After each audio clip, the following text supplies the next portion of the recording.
Det er ikke dem, vi havde krydset fingre for, men det bliver skide sjovt. Jamen, så bliver der fest ude i slangeburet. Så skal der altså gang i grillen.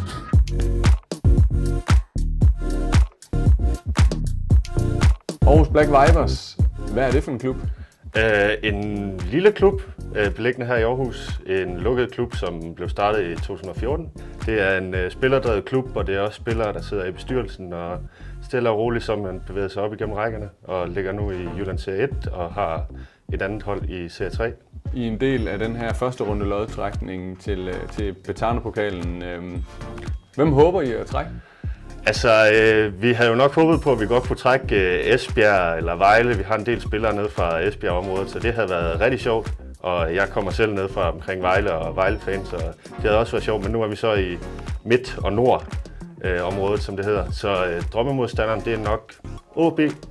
Det vil nok være det allersjoveste, sådan set ud fra oplevelsesperspektivet. Og ellers så drømmemodstandere sådan rent sportsligt, så er det nok TST eller Åbybro eller det sidste Serie 1-hold, sådan man kan nå en runde videre og så måske få en af de rigtig sjove.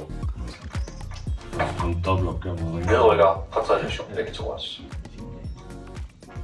Brabrand IF.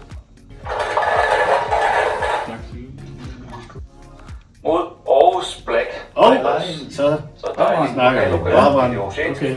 Hvor Aarhus Black Vipers for Jylland Serie 1 har hjemmebane mod Brabrand IF fra Campo Benedetto. Sindssygt. Jamen, så bliver der fest ude i slangeburet. Så skal der altså gang i grillen.